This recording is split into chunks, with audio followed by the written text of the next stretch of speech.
Omladina Srpskog pokreta obnove u Novom Sadu već tradicionalno se okuplja u dana žrtava nacije povodom Svjetskog dana borbe protiv fašizma. I ove godine okupili smo se kako bismo odali počast i položili venac ovdje na spomeniku na Keju.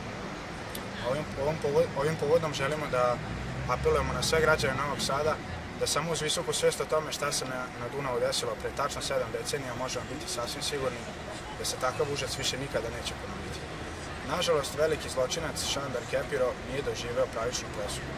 Nas, Novosađane i velikog prijatelja našeg grada Efraima Zurofa, to je samo ojačalo u nadi da dokažemo da u Novom Sadu više nema mesta za fašizam. Nastavit ćemo sa ovakvim akcijama i u buduće. Hvala.